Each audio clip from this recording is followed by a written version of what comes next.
Parathyroid disorders. I am Dr. Zahid Mahmood, working as Associate Professor of Surgery in Jinnah Postgraduate Medical Center. Before starting parathyroid disorders, I would like to describe what is parathyroid gland.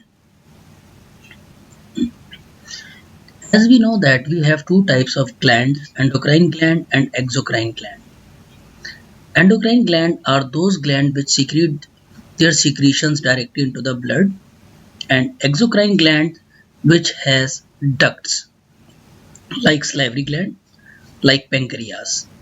In endocrine glands, the thyroid gland is endocrine gland, parathyroid gland is endocrine gland, ovary, testes, islet of Langerhans. These are the few examples of endocrine gland. Parathyroid gland is present behind the thyroid gland. Usually, they are 4 in number. They may be 5 or 6, but usually they are 4 arranged in pairs. 2 in upper part behind the thyroid gland, 2 is lower part behind the thyroid gland, labeled as superior parathyroid gland and inferior parathyroid gland. The shape of the gland is usually oval shape, but it may be circular, it may be hemisphere, it may be tear shape, or it may be some other form, but usually it is round to oval in shape, present behind the thyroid gland. They arrange in pairs, as we discussed before, 4 to 6 millimeter in size, oval in shape, light brown to tan in color, mainly located in neck. Superiorly, parathyroid gland position is relatively fixed, but inferior parathyroid position is variable. This is very important point regarding clinical application, regarding surgical point of view. For example, अगर आपको superior parathyroid gland की surgery करनी है किसी भी वजह से, तो हमें पता है कि it is fixed in position, but inferior parathyroid position is variable. In 40% cases, it is present behind the neck, behind the thyroid gland. In 40% cases, in the neck anywhere, and in remaining 20% cases, in the mediastinum as well. These glands are usually not palpable.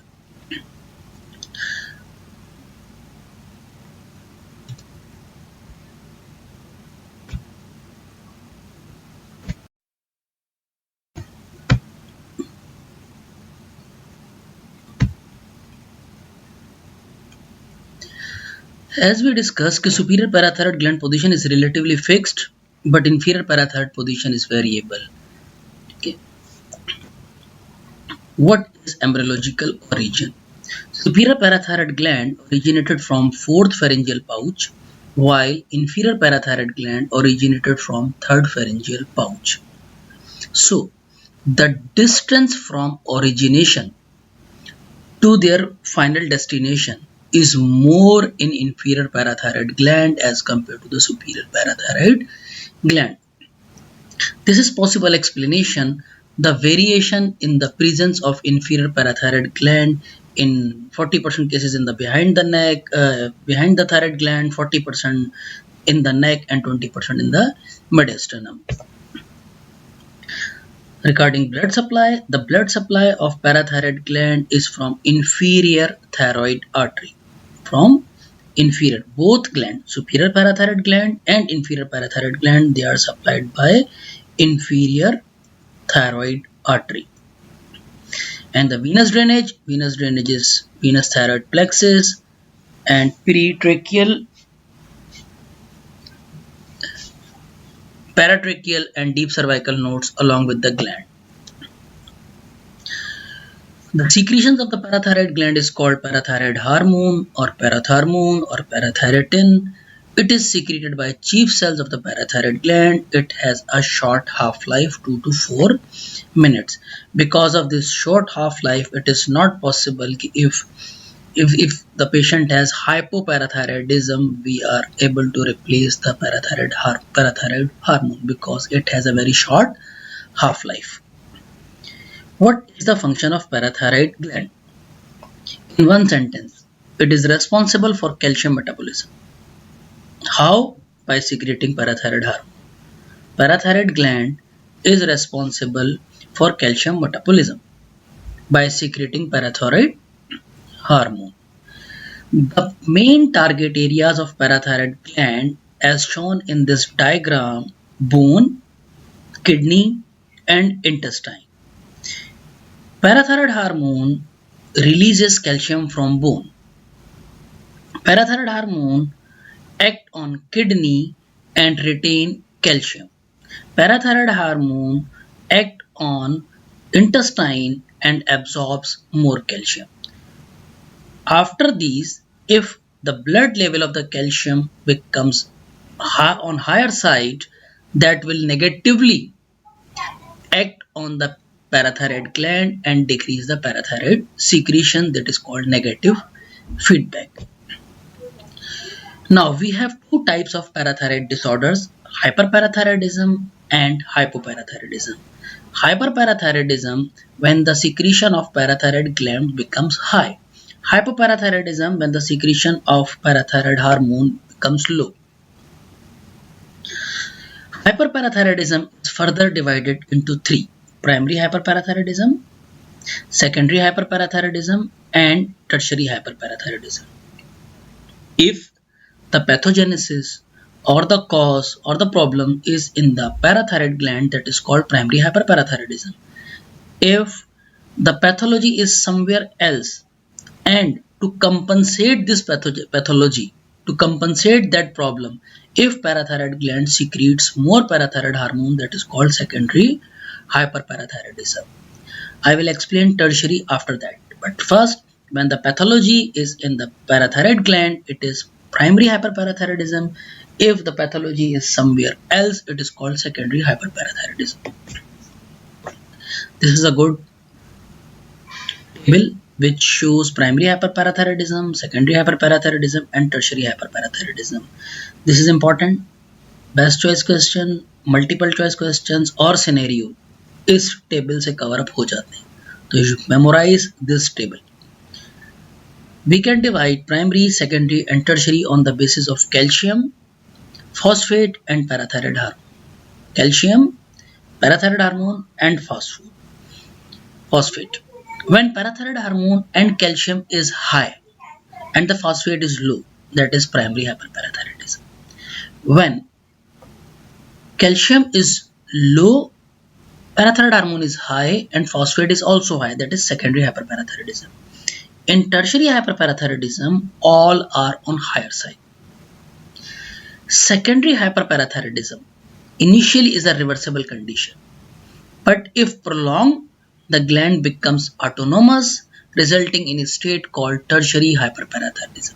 So tertiary hyperparathyroidism is initially a secondary hyperparathyroidism, but after prolonged time, the gland becomes autonomous, automatic, not responding to the level of calcium and persistently secrete large quantities of parathyroid hormone and labeled as tertiary hyperparathyroidism. Hyperparathyroidism may be an isolated pathology or may be a part of syndrome. There are two common syndromes in which the hyperparathyroidism may be associated. That is called MAN1, MAN2A and rarities MAN2B. Now, what are the causes of primary hyperparathyroidism? So, the primary hyperparathyroidism, most common cause of primary hyperparathyroidism is parathyroid adenoma, which accounts 85%.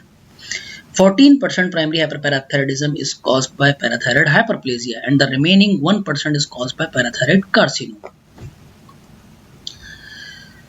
What are the causes of secondary hyperparathyroidism? The secondary hyperparathyroidism, the main cause of secondary hyperparathyroidism is chronic renal failure. There are other causes also, but at final year, if you remember, chronic renal failure is the most important cause of secondary hyperparathyroidism. That is more than enough for your level. The other causes of secondary hyperparathyroidism is vitamin D deficiency, malabsorption, pseudohypoparathyroidism, and so on. Now, what are the clinical features of hyperparathyroidism? In hyperparathyroidism, because Parathyroid hormone absorbs the calcium from the bone. So definitely it weakens the bone. The bone are fragile and this fragility cause easily fractured. It may cause kidney stones, excessive urination, abdominal pain, fatigability, weakness, depression, bone and joint pain, frequent complaints of illness, nausea, vomiting, or loss of appetite. So once you diagnose clinically that our patient has hyperparathyroidism, so is it primary hyperparathyroidism? Is it secondary hyperparathyroidism? Or it is tertiary hyperparathyroidism? To differentiate these three, we need calcium, blood calcium, serum calcium level, parathyroid hormones level, and phosphate level.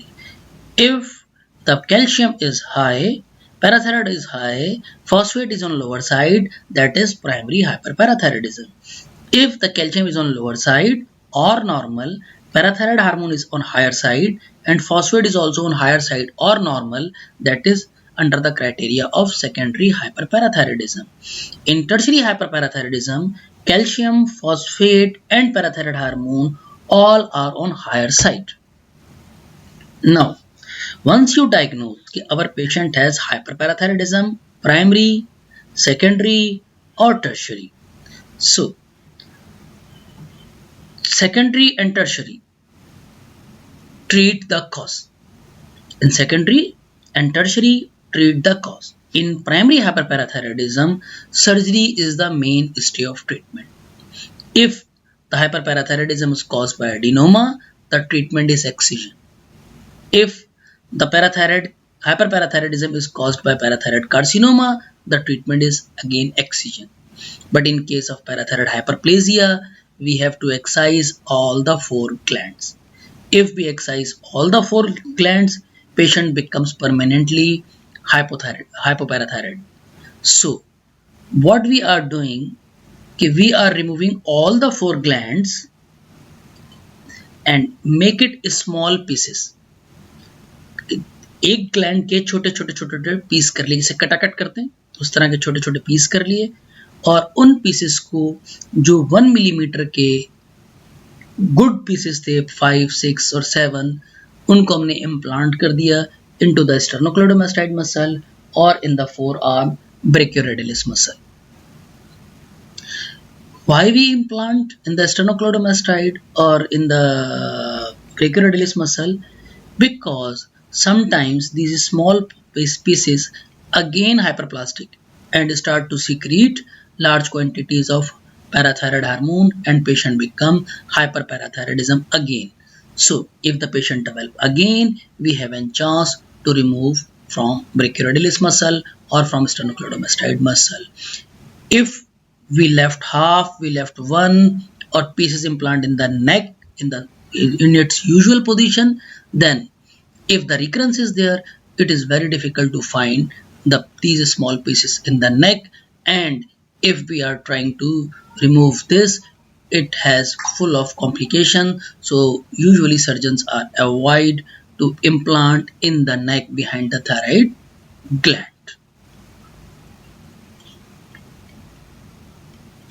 What are the indications of parathyroidectomy? इन्हीं के हम कब parathyroid निकालें? When the patient develop urinary tract calculi, reduced bones and density, high serum calcium, younger age group, deteriorating renal function, or patient develops symptomatic hypercalcemia. Okay. Preoperative localization is very important when we are planning to remove the gland. Preoperative localization is very important, as we discussed initially in our lecture in the anatomical segment. The position of the superior parathyroid gland is relatively fixed, but the position of the inferior parathyroid gland is variable. It is 40% behind the thyroid gland, 40% in the neck, and 20% in the chest. If we are not aware, if we are not preoperatively localize the parathyroid gland and we jump to the surgery, we explore the neck, maybe The thyroid parathyroid gland is present in the chest. So preoperative localization is very important to remove the gland successfully. Sometimes pathology is in one gland and we are not find that gland.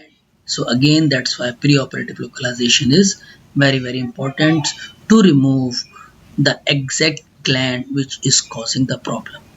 What are the localization methods? This is ultrasound of the neck, CT scan, MRI of the neck, system EB scan, SPECT 3-dimensional imaging. And some surgeons in a good centers, they are also using intraoperative monitoring. As we all know that it has a short half-life, so we can use physiological approach to remove parathyroid gland or not during surgery in addition to frozen section. For that, serum level of parathyroid hormone measurement precisely pre-removal, 5 minutes after removal and 10 minutes after removal. If after 30 minutes the percentage of the parathyroid hormone drops more than 50%, then further if drop 50, more than 50%, then that is sufficient dissection and we remove the diseased gland.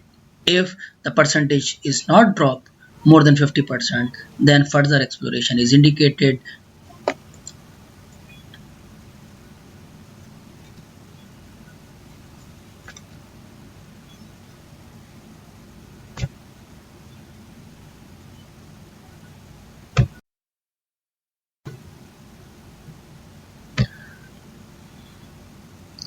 The second part of presentation is hypoparathyroidism. In hypoparathyroidism, the parathyroid secretion is on lower side or low.